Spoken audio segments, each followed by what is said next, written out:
I reckon we can get started. So I'll start off with an acknowledgement of country and paying my respects to the Wurundjeri people of the Kulin Nation, the traditional custodians of the land on which I'm streaming from today. I'd like to pay my respects to their elders past, present and emerging, and acknowledge that I'm streaming from land that was never ceded. So officially welcome to this month's Far More Community live stream. Thank you all for coming. I'll probably skip over the house rules because we've got some veterans in here and no newcomers, which is nice for me. So the agenda for today, we're just going to get straight into it. I'll introduce AJ. AJ will speak to us about closed loop things and Seaside Scavenge, and then we'll move into a question time towards AJ, and then if anyone has any more technical questions about their kit, Gert can cover that too. Okay, so the official introduction. So AJ is on a mission to engage everyday Australians to reimagine rubbish as a resource and not something we throw away. Putting her values into action, AJ founded Seaside Scavenge back in 2015 with a passion for making litter collection fun and collaborative. I'll let AJ explain in more depth, but basically Scavenge organises waterway cleanups and clothes swap events where litter collected becomes a currency to purchase pre-loved goods donated by the local community.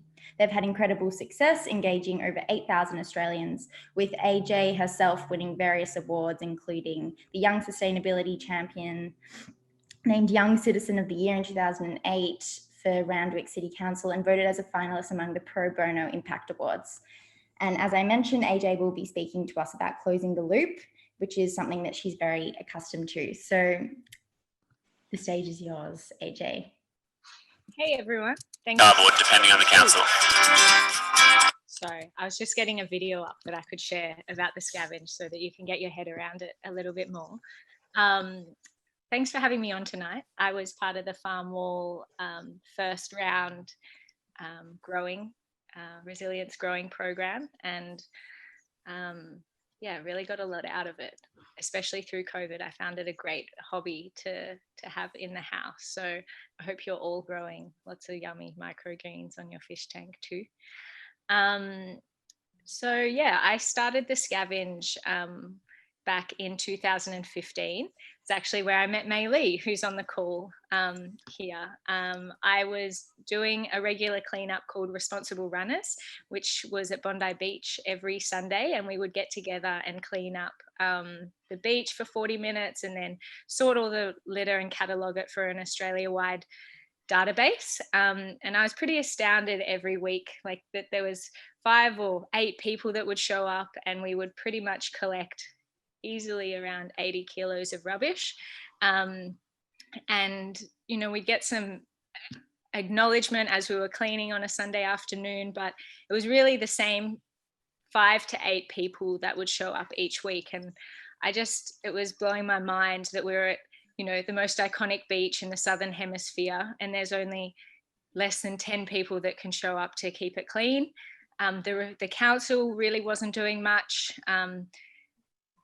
The locals didn't even know that there was so much waste going out from the beach every week, or every day really. And I just decided that, you know, we need to kind of broaden the audience of people that would get down and actually see how trashed our waterways are, especially considering like our culture. Australians love the sea and love the coastline, and we pride ourselves on pristine waterways, but you know, I was seeing something really different, and I thought that Australians would really value actually understanding what's going on. But so I started to think about it in a more, I really wanted to depolarize doing environmental action and being environmentally active, and rather than making it more like a chore or something that people felt like they, you know, did or they didn't. I wanted to make it something that was fun and inclusive and really positive, because I thought that was the way to really instill and create behavior change. So I basically started to brainstorm ideas on how to get people to enjoy cleanup events. And over many months, I met up with random people, talked about different ideas, and eventually I came to the conclusion that we could turn litter into a currency and use it to buy the secondhand stuff. That is a huge, sorry, I've got a plane going overhead. Secondhand stuff, textile waste, which is a huge waste stream in Australia. Every 10 minutes, 6 tonnes goes to landfill. So I thought it was a really cool way to bring in not just ocean plastic, but also textile waste, and do it in a really fun approach. So this was 2015, and I was finishing uni, and I had a bunch of spare time on my hands. And I think Mei Lee and Richie from Responsible Runners came along to the first event. It was not legal in terms of we did not have a council permit or public liability insurance, because if we wanted to have done that, it wouldn't have happened. So that was a big challenge that I had to overcome initially. Was the first couple of events we ran. They were really successful, but they weren't, we weren't necessarily doing them by the book. So I was pretty frustrated by the fact that council wanted us to pay a permit fee for running the event. They wanted us to pay for waste removal because we weren't a registered charity. So then I decided to set about registering the Scavenge as a charity and getting public liability insurance. And it really kind of snowballed from there. The great thing about the litter for trash or the clothing for trash idea is that it also starts to get people to value the waste that they collect, rather than seeing it as something that we just throw away. It's really about people starting to shape the way we see the things that we use in our day to day, because there's really no way when it comes to rubbish. It just goes and sits in a ditch or a big hole somewhere. There's no processing it, and there's minimal processing being done at the moment. So yeah, it really snowballed from there over a couple of years. I couldn't get a job, so I decided to do this full time, or I worked on the side, but commit all my energy to the Scavenge. And it was in 2017 that War on Waste aired, which was the 3-part documentary on food, plastic, and textile waste. And that changed the industry in Australia, and especially with local government. And fortunately for me, I'd been running these events doing community engagement around waste, and there was a market for that, which made the organisation then financially viable. So we were able to charge on a fee-for-service model to councils to deliver their community education.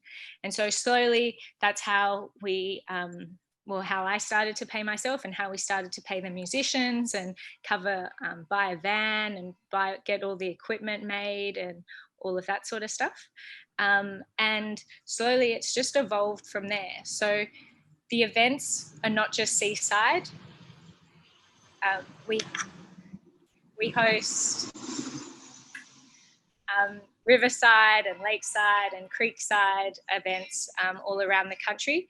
And it's really about trying to speak to a wider audience of people. And we've successfully been able to achieve that. We've had over 80 events now, and 8,000 people have attended those events. And of that 82% of them had never done a cleanup before. So we're actually able to reach an audience that have not engaged, and then started to get them thinking about the value of waste and how it's really important for them to actually not just pick up litter, but also to separate and sort it accordingly, because that's the really important part. A lot of people are on a cleanup crusade, which is really good, but unless we're actually cataloguing the data and separating the rubbish effectively for the different waste streams, then it's all just ending up in landfill. And that's where the circular economy and closing the loop really comes in, because we need to create clean waste streams. And that's really challenging here in Australia, where where most councils really have a yellow and a red bin but not much else. And when people kind of think of recycling as the holy grail, so they tend to put everything in the recycling bin, thinking that at some point there'll be people to separate and take out what's not recyclable. But in fact, here in Australia, that's really not the case. Because our labor costs are so high, we can't have the manual hand power to actually sort and separate all the litter. So when they do send, so when that does go to, when it does go to a recycling or a resource recovery centre, it's actually separated out by lasers, or that's how they send it on different conveyor belts. But you can understand that that's pretty limiting considering the wide range of products that we actually use in our day-to-day. So what we're trying to do at the Scavenge is educate people about how to clean their own waste streams up so that it can actually really be recycled. So if you think of something like a Pringles container, like that's a nightmare to recycle, right? Because it's got cardboard, it's got hard plastic, it's got soft plastic, and it's got metal. So like the reality of that being recycled is really slim. So, you know, when we're buying stuff, even though we all love Pringles, you know, maybe opt for something different that is just one type of packaging instead. And that's what we're trying to do through the Scavenge, is through the separation, teaching people how to use their consumer choices as well as their own time to actually invest in the way that we clean up our waste streams. Because it's very easy to point a finger at the government or at the recycling or waste companies and say, you guys aren't doing enough. But it really does start with us. You know, the companies there, a lot of the packaging companies, you know, they're providing products for us. And unless we stand up and say we don't want stuff in this certain packaging, and you can start to see it. So now Pringles actually are doing a packet chip. So they're not using their Pringle packaging anymore. Well, they are, but it's slowly being phased out. So that's what I really believe in, is the power of the individual, the power of the consumer to shape these bigger companies, because they're really only tending to what our desires are and what we're going to buy. And so we have the power to shape that. And that goes for everything, you know, clothing, compost, organic waste. Like there's so many cool things coming out that are changing the way that we shop. For example, now there's rental models for clothes, for like high couture clothes. You can rent. There's a shop in Paddington in Sydney called Ecolove. There's an online store called, I'm trying to remember, Glamour something, and you can rent a really nice wedding outfit or a suit or I don't know, something for $60 and then send it back to them. And so and Philips, for example, they've done a really, which is the electronic company, they've done a really cool trial where with a large shopping center, I think over in Canada, where the shopping center actually rents the lights off Philips. So they don't actually buy the lights. And that's really important, because then Philips is going to design something that's really good, because then if they have to pay for the repairs and things like that, then the incentive is for the business to make it better, rather than, you know, building in that inbuilt obsolescence that we're all familiar with now, and the onus being on us to repair. It actually puts it back on the business. And these are all the things that we're starting to see emerge from companies adopting circular economy principles. Basically, circular economy is 3 principles, which is redesigning products with their disposal in mind, repairing and reusing products so that we keep them in use for longer, and regenerating natural food systems and like growing systems all together. And it's all about just keeping our waste in a closed loop so that nothing ends up in a hole in the ground, that there's an avenue for every single piece of product or item that we use, because essentially it's all so valuable. And I think people are beginning to realize that, and that's what we're trying to champion through the Scavenge. We've got a festival this Saturday or Sunday in Little Bay called Looped Festival, and it's all about connecting everyday Australians with brands that are shaking up the way we use plastic, textiles, and organic waste streams, and recreating them so they have their disposal in mind. So if you're free on Sunday, come and check it out. Farm War will be there. Farmer Luke will be one of our businesses pitching. And yeah, I really believe in the power of every person to shape the world that we want to live in. I think that you guys probably do too, being on Farm Wall and knowing, the importance of highly nutritious food with low mileage or no mileage. And this is the way that we need to shift. It does mean that it's a little bit more it can be a little bit more inconvenient having to rent clothes or carry your a cup and get a coffee or your takeaway container. But these are, I think, small sacrifices that each of us can easily adapt to, so that on the bigger scale, we're leaving a legacy that we're proud of. So yeah, I think that's basically the Scavenge and Looped and my view on closed loop systems. So yeah, does anyone want to have a chat about it further? Yes. Firstly, I'd like to say thank you for that great presentation. I think it's really awesome that you've taken with Seaside Scavenge, you've taken an old concept of, it reminds me of, at least, I don't know if you took inspiration from it, they have it in every state except for Victoria, where you bring in the glass bottles and then you get some cents in return. And I feel like you've just turned that concept on its head. And it's really amazing. And then also, I love the way, I don't know, I hadn't thought about it, our actions actually having an impact already. It's great to hear that a business like Pringles or Philips are already designing for the circular economy. So thank you for sharing that. I might just kick in to some more questions that I have prepared. Yeah, on that same idea of it being an old concept with the token, bringing in the glass bottles, do you think that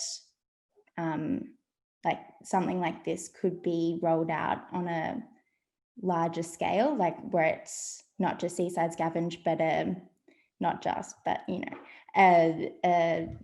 council-wide initiative? Yeah, well, it's cool because I've started to see cafes or bars offer, if you collect a bucket of rubbish, you can get a free coffee or hot chocolate. And I think there's ways for it to start to be scaled where we incentivize the litter collection. But the only challenge is that it's not just about the litter removal, that the education is the really key piece. And I think what we're trying to do at the moment is, initially the program was really about awareness, which 5 years ago wasn't there. But now, especially across Australia, people are aware that single-use plastic, it's very damaging to the environment. So I think what's really crucially important to initiatives that potentially adopt the trash for cash concept is definitely scalable. There's so many things ways that it could be replicated with businesses.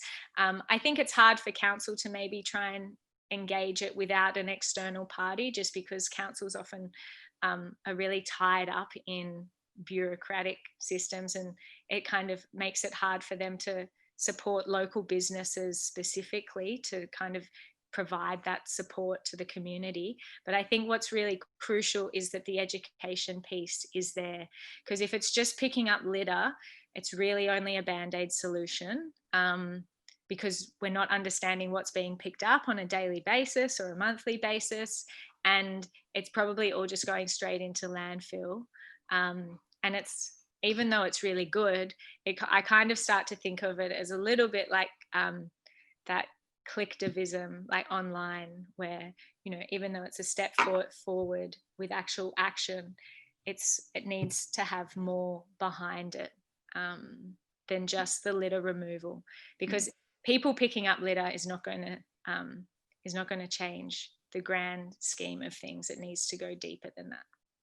Yeah, but with what you were saying, that it is, if you're able to get 82% of your audiences, people who've never engaged in that before, and then you're able to educate them, and then that's the one step that they then, you know, wave and I think definitely, I think that's the only challenging part, is just making sure that the litter incentivization is coupled with some sort of education piece, because it is perfect to engage a wider audience.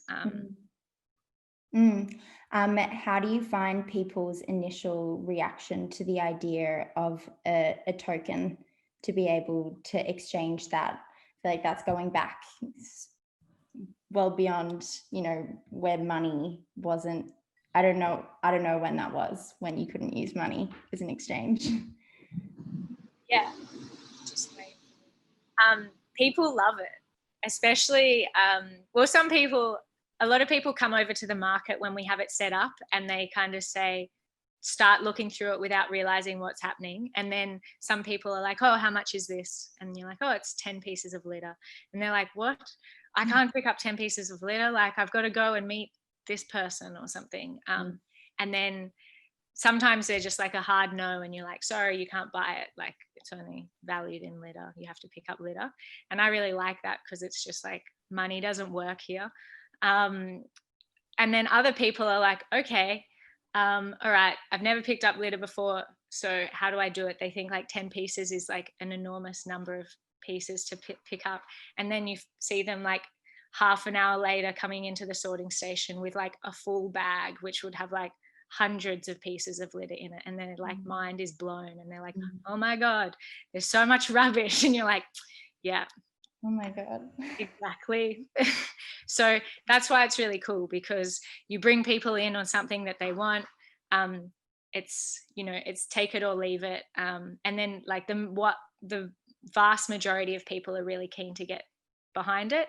I think what's also really cool is like we engage local businesses. So like the yoga studio down the road or the pub on the corner, they might donate a yoga voucher or a $50 cafe voucher, and we award those to the people who collect the most litter or the weirdest item or the most cigarette butts. And then it brings them in as well. And we've always found a really strong support from businesses as well, because it's something a little bit different to normal initiatives that they get involved with. And so that's what's nice, is that it actually is able to connect community, businesses and council, and then also community groups. So we'll invite, like, responsible runners will come down, and they'll either host a stall or do a talk during the event. So they'll have that exposure to this new audience as well, because that's really important. Like the Scavenge is often like a kind of a satellite event that comes in and activates an area, but there's usually a lot of community groups that are already present, working actively day to day or week to week. And it's crucial that they're there so that they can pick up the people, those 82% that are newly engaged and like keen to then do something next. So the response is really good all across the board.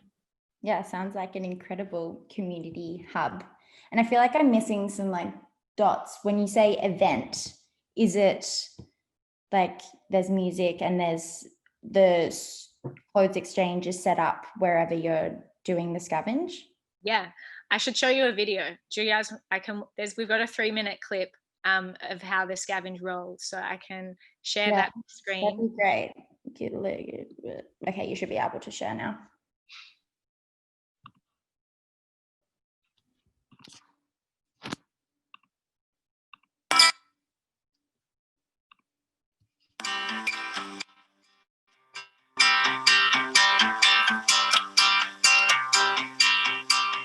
Hey Hi, welcome to Seaside Scavenge. Today we're turning trash into cash.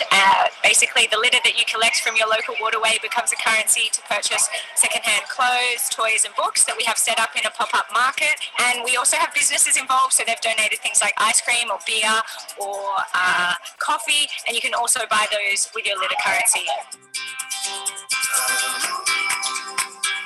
Hi, you're going to register today to participate in the Seaside Scavenge. Firstly, we'll get you to sign the public liability waiver. Just let you know that there's going to be some photography today, and if you see any syringes or dangerous items, just let us know and we'll deal with it. Yeah, we'll get you some bags and a glove and we'll get you on your way.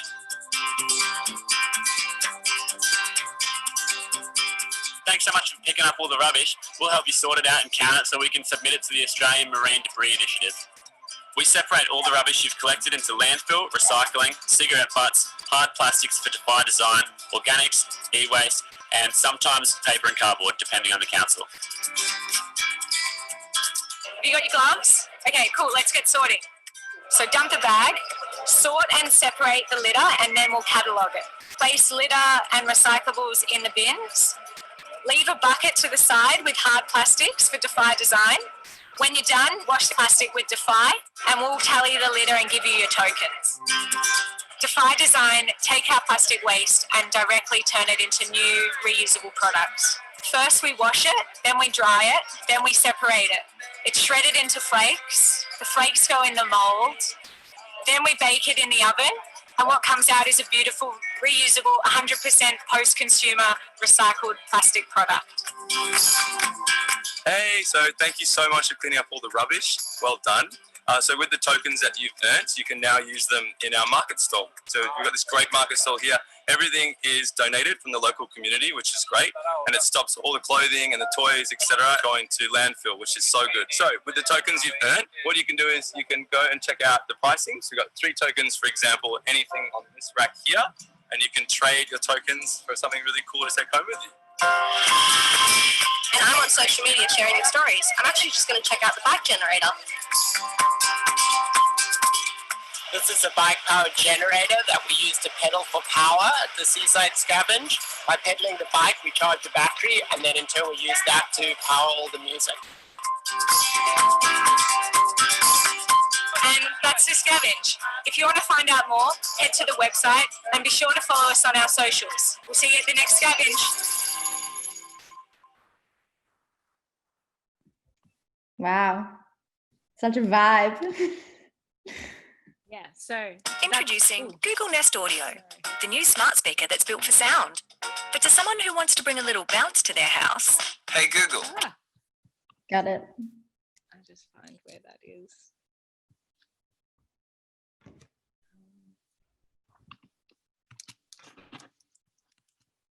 Got it. Okay. Sorry about that.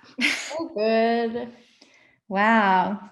Yeah, sorry. So that's a better explanation of how it runs. So it's like a all-in-one event that we set up usually for 4 hours on a Saturday or a Sunday at a waterway. And this year, obviously, it's been pretty challenging with COVID to run events, but we actually were able to put a program together, which was a 14-week leadership development and project management program for passionate people around Australia to get trained up in how to run the Scavenge, but also learn how to, pitch and talk about their why and set their own goals. And then through the program, they actually organize their own events. So they engage council, businesses, community groups, and then they actually pulled the events off, even with COVID. So we've had, I think, 10 events happen since September across WA, Queensland, and Tassie and New South Wales. And then we're still waiting on a couple to happen in Victoria, on the Mornington Peninsula.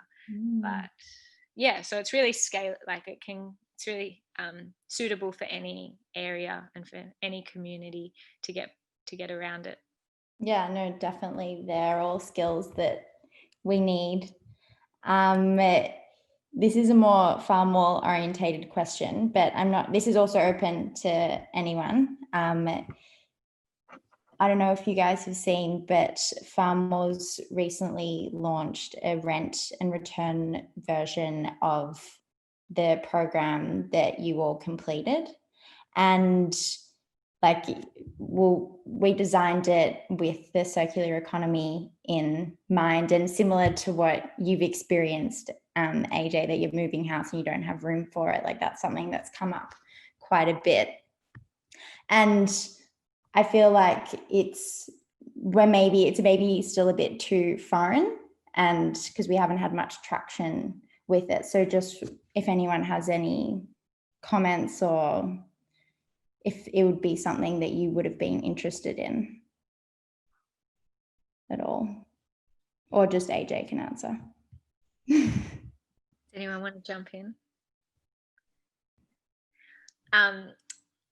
Well, I think the rental model of stuff and subscription model is just like such a new concept. You know, it's going to take a little while, a couple of years, until people really become familiar with it, until, you know, friends in their friendship group are doing it and then they start doing it. I think it's ultimately where we're all going to end up. Or a lot of the products that we use are going to come that way. Like, there's a company that's just launched they were called Man Rags, but they're called Apparel now, and they've got a subscription model on underwear and socks. They're based down in Melbourne, and so when you buy their socks, you can actually send back in your old socks, and they'll break it down into a yarn and then reuse it to make their new products. Yeah. So there's all these really cool systems that are starting, like you guys, you've got your rental models for all the farm wool gear.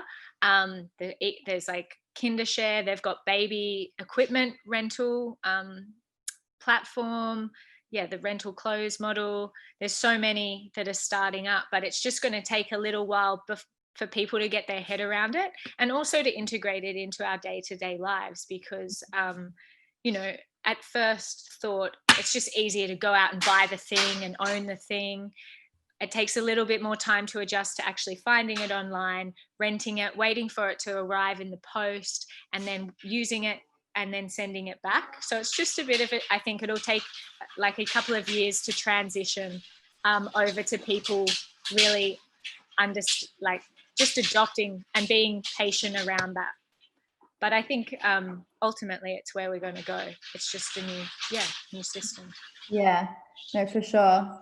Like when you were speaking before, I was wondering, like, not something that you'd be able to answer, but like, how long do these type of behaviors take to change? Like, how long until it doesn't feel like it is a chore and it is just normal practice? Like, do you have to be doing it since you were like really tiny to know that, okay, it just takes me like this much longer to do certain things? And also, just like a side note, I really panicked when you said that it was a circular economy for underwear, and I was like, no way, are they like returning undies and then you have to use them again? the thread, that makes sense. Yeah, all about the yarn. Yeah. So I mean, how long's a piece of string, really? Like, every person's different. Behavior change is a phenomenally challenging thing to measure and calculate, because everyone's so different. These kinds of models, I think, have been starting to pop up the last like 18 months. And I really do think that it's probably like 3 years until, you know, each of us are using at least one of these models as our shopping, as our like regular way of like getting products into our lives, or like, yeah, and being open to these products. I think also as it becomes more common, companies will also learn how to remove the barriers better as well, to make it easier for us to adopt them into our day-to-day. But like any behavior change, I think it's slow going at first. But so this is what Looped is really trying to do. It's trying to, the festival that we're running on Sunday, it's trying to fast forward that process. So across the day, we're actually connecting the the audience with businesses that are doing these sorts of things, because I think that's the hardest thing, is that it's, you know, it's not the mainstream businesses that are necessarily starting to change their models. It's coming from like small startups, and they don't have the traction or the following to really propel these programs to the extent that they need to be. We are starting to see brands like H&M take back textile waste, but still it's very unclear what they're actually doing with it.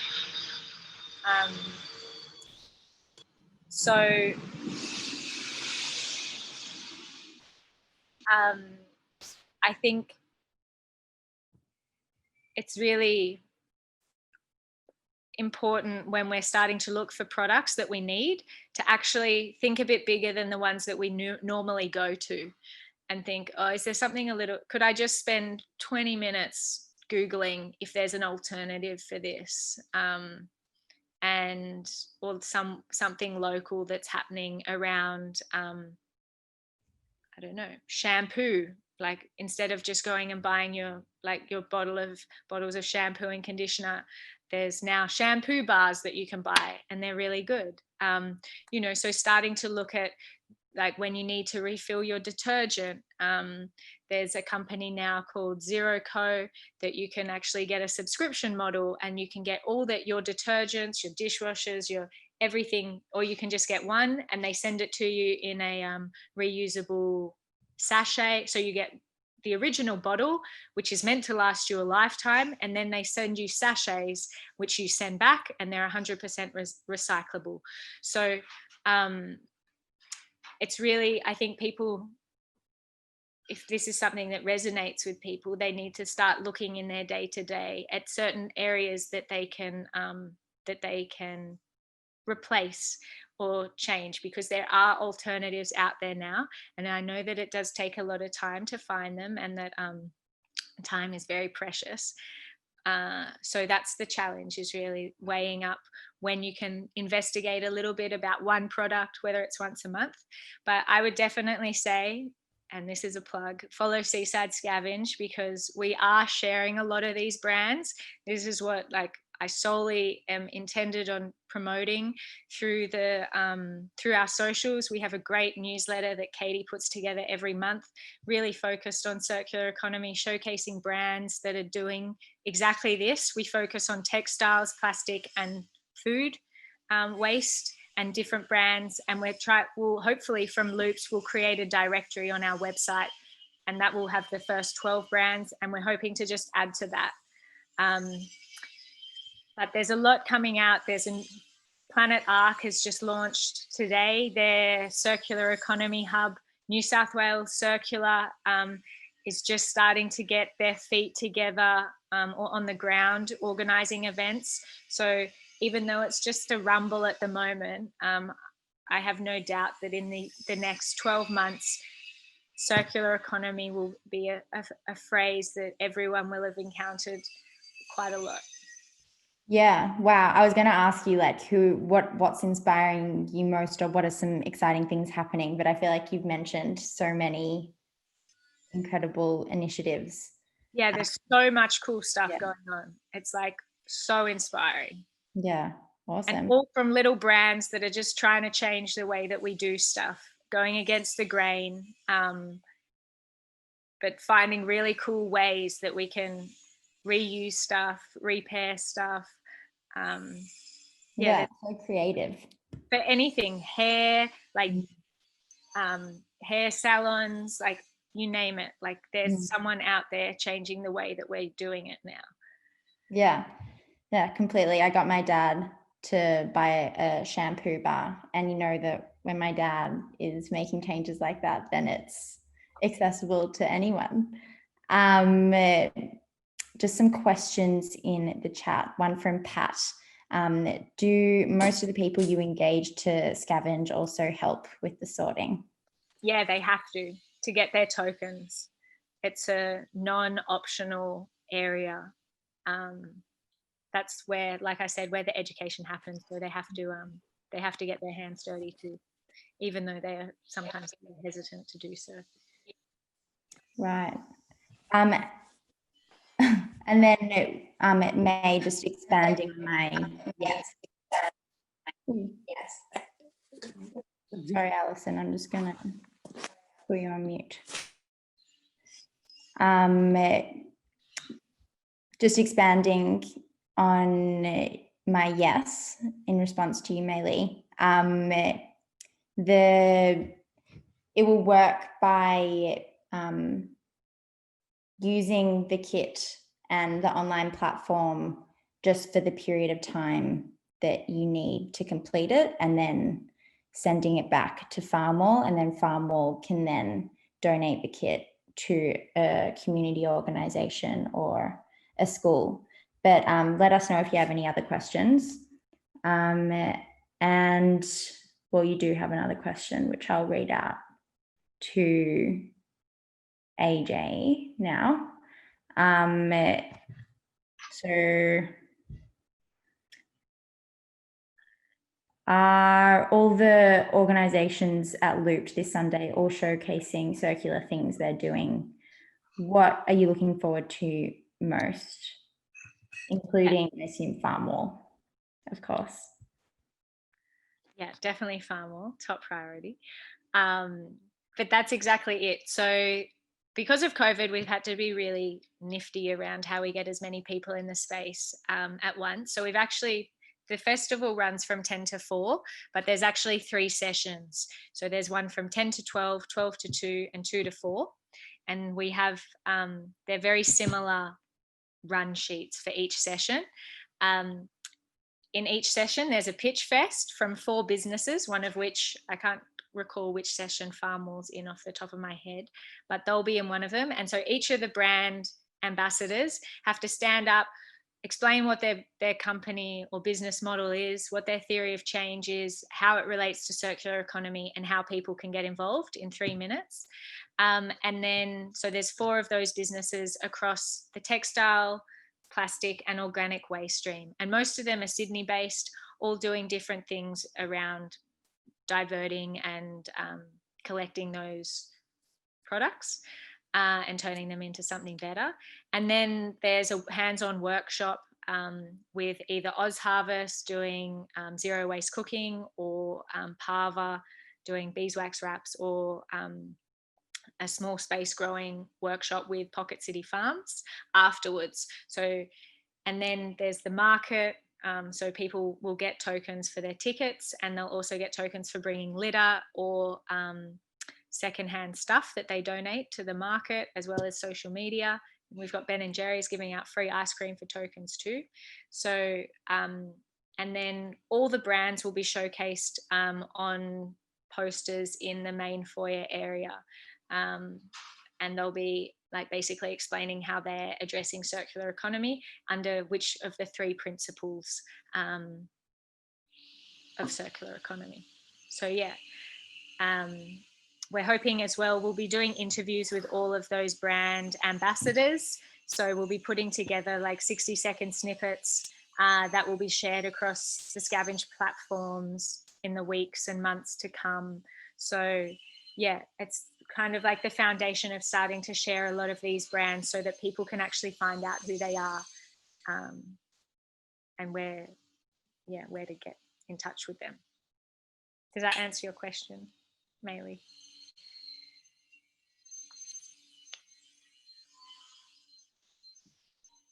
Sounds so cool, and especially such a, like, what made you think like now's the time? I'd actually started thinking about running like a bigger festival that focused on behaviour change quite a while ago, but it's taken time to get the money and the resources together to actually deliver it. But I think it's basically that, you know, the Seaside Scavenge was really focused on awareness, and now the awareness is there, and now we really need to focus on getting people to change their consumer behaviours. And I really think that doing it from seeing how the Scavenge has worked over the last 5 years and how successful it's been, I really think Sorry. I'm in a workshop. It's all good. We can hear I'll you. put my headphones on if I can find them.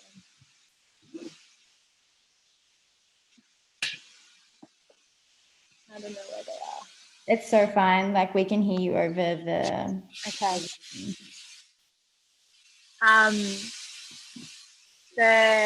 That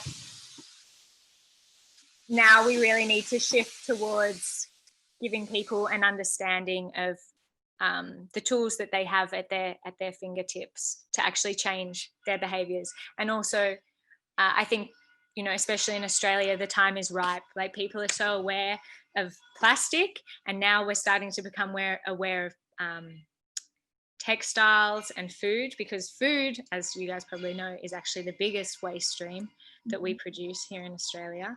And so I think, Australians are ready to start to embrace the change that we need to see. But I think we really need to do it in a fun and enjoyable way. I think too often environmental action is really, it's really one-sided, and that can alienate certain people that aren't ready to be on the front line. But it doesn't have to be like that. You don't have to be a greenie to be, making environmentally friendly decisions in your day-to-day.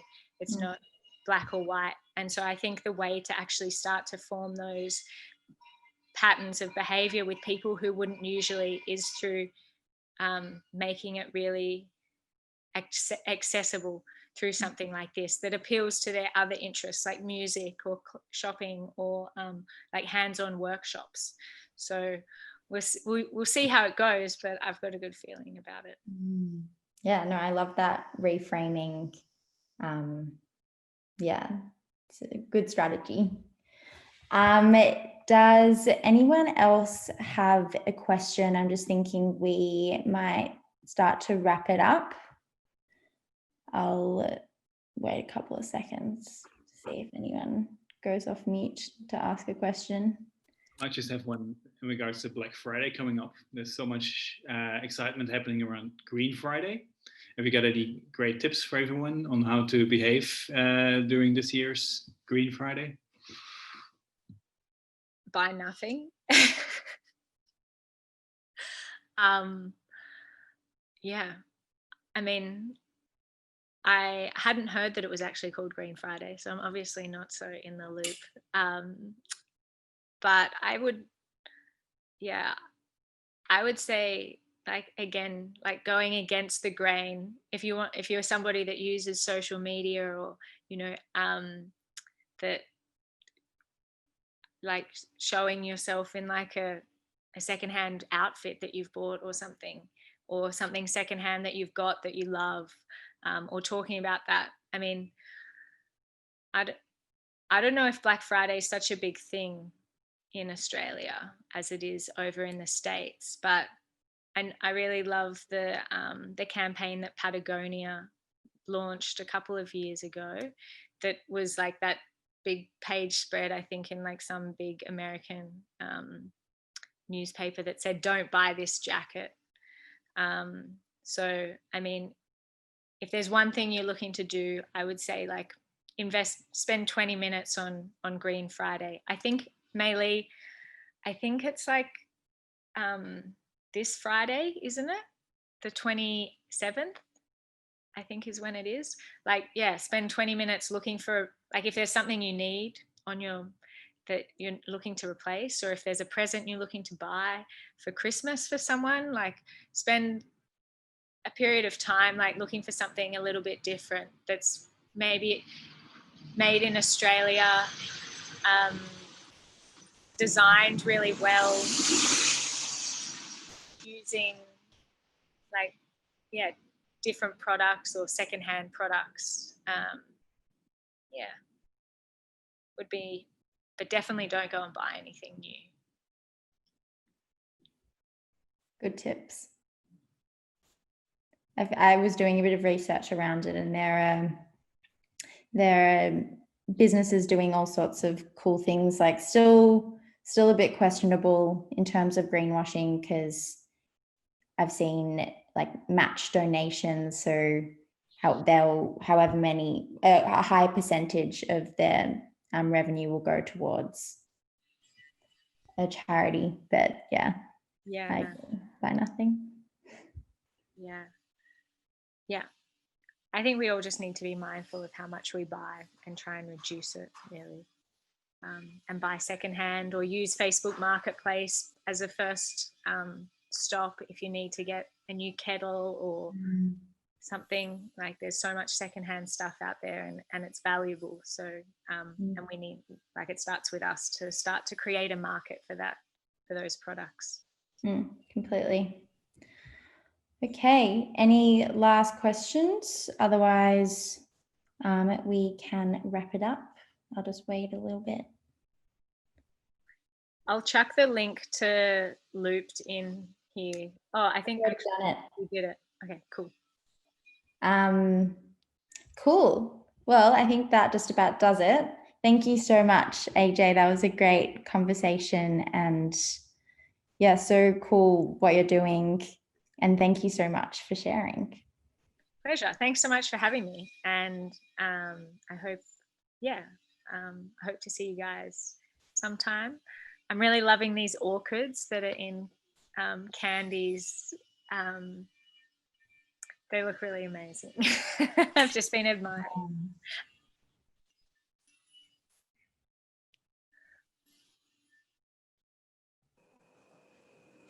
I got those because I love having flowers, and I thought that it was wasteful really to have flowers every week. So I invest the same amount of money for a whole year and have my orchids. I'm into that. That's such a rationalisation.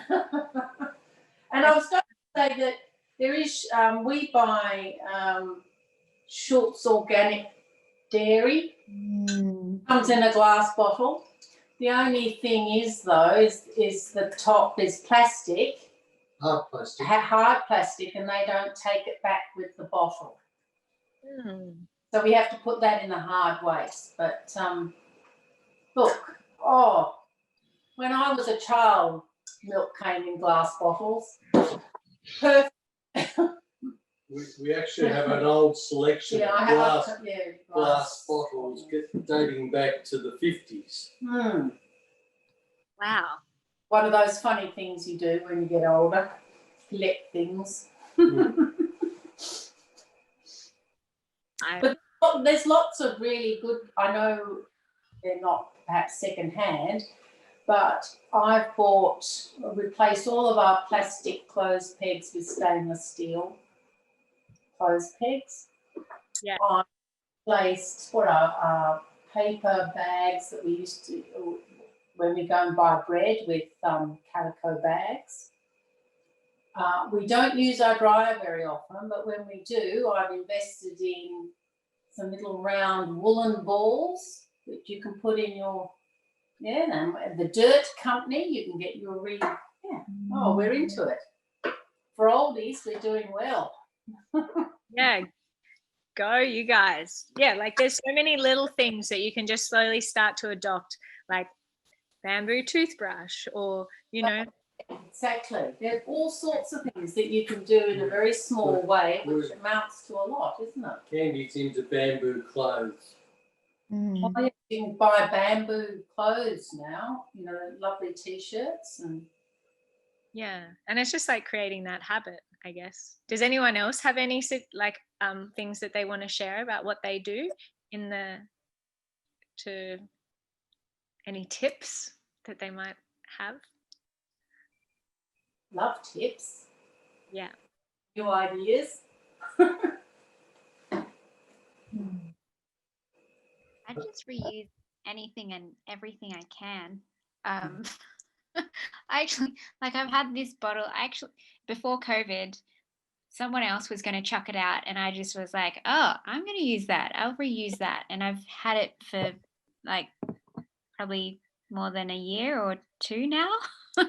And I just take it with me everywhere. And I don't know, tap water tastes so much better than bottled water to me. So I really don't understand why people buy bottled water.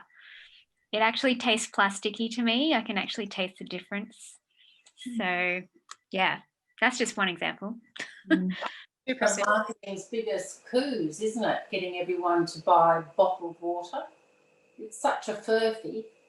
Yeah. And I think actually, AJ, you mentioned the war on waste, and they actually looked at they compared the pH levels and all of that in various waters, and Sydney water, I think, or tap water, turned out to be the best. So yes, bit of a fuss, huh? Yeah, I loved it when they did a taste test, like all these people that were like, no, I only like bottled water, and then they put them all like in like the same cup, so there was like bottled and tap and filtered, and then everyone chose the tap water as like as their favorite, and then they were like, oh no. Well, that was just really interesting. Like the pH level is actually acidic in some of in bottled water, so it's actually bad for your teeth. Apparently, Fiji water is terrible. I think that's it. It's got a lot of acidity.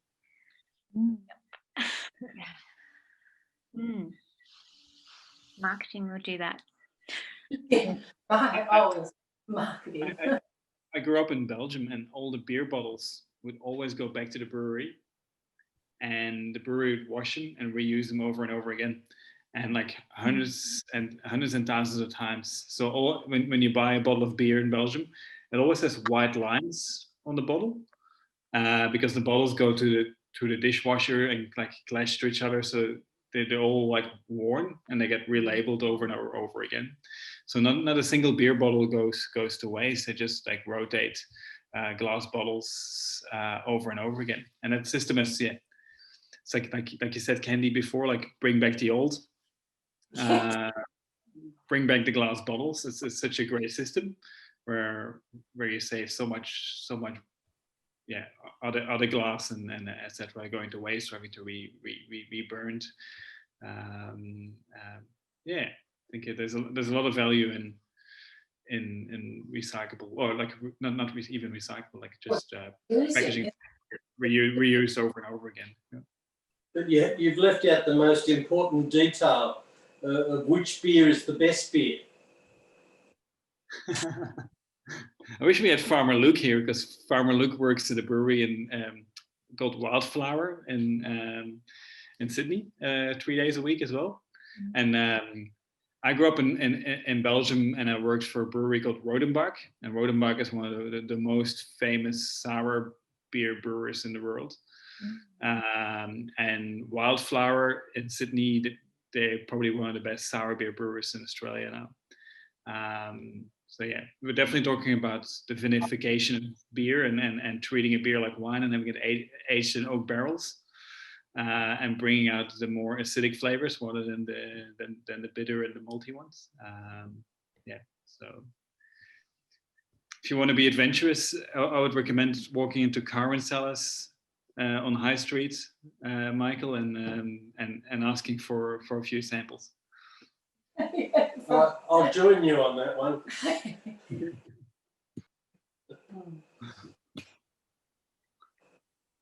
I've been reusing a silicone baking mat instead of baking paper. I'm having some trouble with it getting really dirty, so need to work that out. Is it from oil or? Yeah, I don't think it's a problem, but it's just like it stays pretty like slimy. Yeah. So what? Oh, hang on. Something like this. What have you been baking? Everything. Like it's mostly roast vegetables. That happens very often. Is that what you use, but flat? Yeah, like that. Put poached eggs in. Yeah. It must be the oil then. Well, I put oil or butter in these, and they're fine. Yeah. I think it's the heat. They're steamer. They don't go in an oven. You're right. Yeah. Yeah. If you soaked it with like bicarb, Maybe bicarb. overnight. Yeah, great. Yeah, bicarb's brilliant for removing things on pots. Yeah. Okay, well, maybe I'll try that. Warm water. Yeah. Yeah, don't know. I've got one of those mats. It hasn't got particularly dirty, but it is like a little bit like there's little bits where it's burnt or not burnt. I don't know. Yeah. We use silicon ice trays. Yeah, well, that's instead of plastic ones. Yeah. Yeah, I got it with big tubes. Cool. Well, we're just over 8:30. I feel like that's been a great session and so nice to have everyone share at the end there. So thanks, AJ, for making that happen. And also good luck for Sunday. I'm sure it'll go really well. Thanks, guys. Yeah, stay in touch and we'll see Luke on Sunday down there. So thanks for being a part of it. Cool. Bye. Thank you. Thanks. Thanks. Bye. Thank you.